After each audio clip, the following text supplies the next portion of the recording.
Hey everybody, this is Greg the Gamer. Today I wanted to give my thoughts on the Fallout TV series. So it goes without saying there'll be spoilers ahead, so if you hadn't had a chance to finish the series, go finish it and come back for this review. So I'd say overall, my review of this series is very positive. I thought Jonathan Nolan did a fantastic job adapting the kind of unworldly content of the Fallout video game series into a top-notch television show. Frankly, he took the whimsical irrelevance of the wasteland of the world of Fallout and blended that with some really top tier drama. And at the end of the day, we've really got a fantastic show that I think, obviously you can see from reviews across the board is getting really, really high ratings from most critics and fans alike. And I think overall, I mean, the only way you can have a successful series is to have fantastic leads, and Jonathan Nolan did a great job adapting our leads, and we have fantastic actors. So starting out, our main protagonist, Lucy McLean, played by Ella Parnell. I thought she did a fantastic job in this role. She just comes off as like this really wide-eyed dreamer that's really really naive to the wasteland that she's thrust into, coming from this vault world that she's lived in. She's just full of optimism and positivity, and that is just completely opposite of everything that's just going to be thrust into in the wasteland and the characters that she's going to interact with. And so I thought the dynamic between her story and what she's dealing with her, the overall need to find her father, and some of the interactions that she has, particularly with Walton Goggins, Cooper Howard, the Ghoul character, which I thought was fantastic. I mean, Walton, he's a force to be reckoned with in this show as well.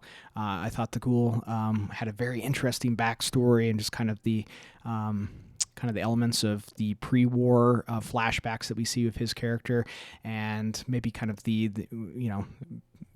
spoilers, obviously, the origin of the Pip-Boy and kind of his role in helping Vault Tech sell the image of the vaults to the general public using his stardom.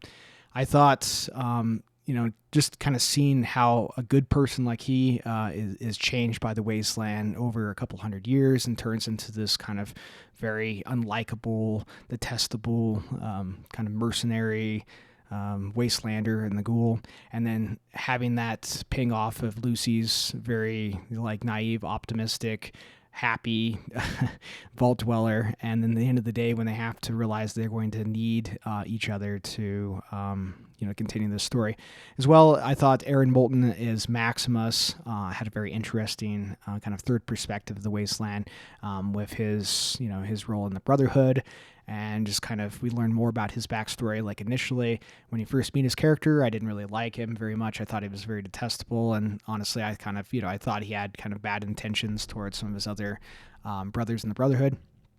But as you learn more about his character and you start to kind of flush things out and everything, and he really did kind of grow on me, and he's one of my favorite characters of the show now, honestly. But overall, the entire cast was stellar. I really enjoyed kind of the duality of seeing the wasteland paired with the kind of the chaotic nature of the wasteland paired with the idealistic or the kind of I suppose naiveness of the vault dwellers and their existence, and their day to day is completely different than everyone else is dealing with on the surface. And the overall story, overall mystery of season one, I thought was pretty awesome. It was a really slow burn. For the most part, the season kept the momentum, I thought, from beginning to end. There was a couple episodes in the middle that kind of dropped a little bit. But I think overall, the mystery was really paid off at the end, and I thought it was pretty fantastic. They took a kind of, you'll notice that there's like core elements of a lot of the different games in the show itself. You'll notice kind of elements of the story, elements obviously of the environments, of the locations they go to, things like that, and the people they meet that are similar to characters from the games. But what they did a great job is adapting that, but really forging their own path and having a unique story that's completely, its own wasteland story, but feels completely at home in this wider universe. So I'm really curious to see where the story goes for season two. From the post-credit scenes, it looks like we're heading to New Vegas, which is pretty awesome.